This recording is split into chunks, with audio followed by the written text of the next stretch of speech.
সপ্তম শ্রেণীর বাংলার প্রথম পর্যায়ক্রমিক বা ফার্স্ট ইউনিট টেস্টের সম্পূর্ণ সিলেবাস নিয়ে আজকের ভিডিওটি। অর্থাৎ আজকের ভিডিওর মাধ্যমে তোমরা যারা সপ্তম শ্রেণীতে পড়ো তোমাদের বাংলার সম্পূর্ণ সিলেবাস আমি বলে দেব, তাই ভিডিওটি কোথাও স্কিপ না করে পুরোটা দেখো। পড়াশোনার শুরুতে সিলেবাস জেনে নেওয়াটা কিন্তু অত্যন্ত প্রয়োজন।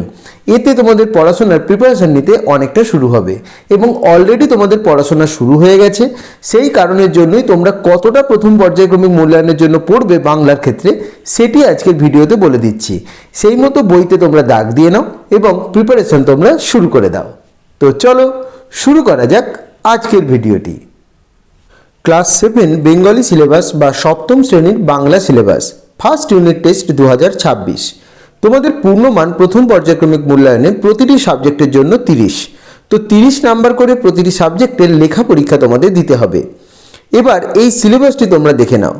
তোমাদের সাহিত্য মেলা যে বই রয়েছে সেই বই থেকে যে যে পাঠগুলি পরীক্ষা হবে সেগুলি দেখো। তোমাদের পরীক্ষা হবে অজিত দত্ত রচিত ছন্দে শুধু কান রাখো, শীর্ষেন্দু মুখোপাধ্যায় রচিত পাগলা গণেশ, মাইকেল মধুসূদন দত্ত রচিত বঙ্গভূমির প্রতি, কেদারনাথ সিং রচিত মাতৃভাষা, আশরাফ সিদ্দিকী রচিত 21-এর কবিতা, আবুল ফজল রচিত 21-এর তাৎপর্য, রামনিধি গুপ্ত রচিত নানান দেশের নানান ভাষা, রামকিঙ্কর বেইচ রচিত আত্মকথা, মৃদুল দাশগুপ্ত রচিত আঁকা লেখা, বনফুল রচিত খোকনের প্রথম ছবি, সৈয়দ মুস্তাফা আলী রচিত কুতুব মিনারের কথা। এই 11টি পাঠ তোমাদের পরীক্ষা হবে বাংলার। তোমাদের যে টেক্সট বই রয়েছে সেই টেক্সট বুকের অর্থাৎ সাহিত্যমেলা বইয়ের তোমরা এই 11টি পাঠ অবশ্যই দাগ দিয়ে রাখো এবং কতটা পড়াশোনা তোমাদের হলো সেটিও আমাকে তোমরা অবশ্যই জানিও এবং বাদবাকি যেগুলি বাকি রয়েছে তাড়াতাড়ির মধ্যে শেষ করে নিও, কারণ এপ্রিল মাসের প্রথম সপ্তাহেই তোমাদের প্রথম পর্যায়ক্রমিক মূল্যায়ন পরীক্ষা শুরু হয়ে যাবে।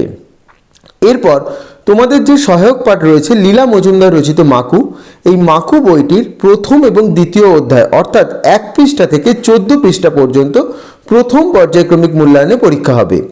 মাকু বইয়ের 1 পৃষ্ঠা থেকে 14 পৃষ্ঠা অর্থাৎ প্রথম এবং দ্বিতীয় অধ্যায় তোমাদের পরীক্ষা হবে। এরপরে তোমাদের ভাষা চর্চা বইয়ের বাংলা ভাষার শব্দ যে অধ্যায়টি রয়েছে এই অধ্যায়টি পরীক্ষা হবে। তো এটি হলো তোমাদের সম্পূর্ণ সিলেবাস। ভাষা চর্চা বইয়ে দেখতে পাচ্ছ বাংলা ভাষার শব্দ এবং সহায়ক পাঠ মাকুর 1 পৃষ্ঠা থেকে 14 পৃষ্ঠা এবং তোমাদের যে বাংলা টেক্সট বই রয়েছে সাহিত্যমেলা বই সেখান থেকে যেগুলি পরীক্ষা হবে 11টি পাঠ আমি বলে দিলাম এবং স্ক্রিনেও তোমরা দেখতে পাচ্ছ। এগুলি তোমরা অবশ্যই দাগ দিয়ে রাখো এবং দরকার পড়লে ভিডিওটি প্রথম থেকে আরেকবার দেখে নিও এবং কোনো প্রশ্ন থাকলে অবশ্যই আমাকে করো, আমি সেই উত্তর নিশ্চয়ই তোমাদের দিয়ে দেব। এবং এই যে পাঠগুলি বললাম এখন থেকেই প্রিপারেশন নাও। এটি হলো তোমাদের সপ্তম শ্রেণীর প্রথম পর্যায়ক্রমিক মূল্যায়ন বাংলার সম্পূর্ণ সিলেবাস। তো আশা করছি আজকের ভিডিওটি তোমাদের ভালো লেগেছে এবং আজকের ভিডিওর মাধ্যমে সপ্তম শ্রেণীর বাংলার প্রথম পর্যায়ক্রমিক মূল্যায়ন বা ফার্স্ট ইউনিট টেস্টের সম্পূর্ণ সিলেবাস তোমরা পেয়ে গেলে। এই মতোই এখন থেকে পড়াশোনা তোমরা শুরু করো। সিলেবাসের কোনো অংশ বুঝতে কোনো সমস্যা হলে আমাকে কমেন্ট করে জানাবে, আমি সেই উত্তর অবশ্যই তোমাদের দিয়ে দেব। এবং ভিডিওটি ভালো লেগে থাকলে ভিডিওটি লাইক এবং শেয়ার করে দিও এবং চ্যানেলটি সাবস্ক্রাইব করে দিও। সকলে ভালো থেকো।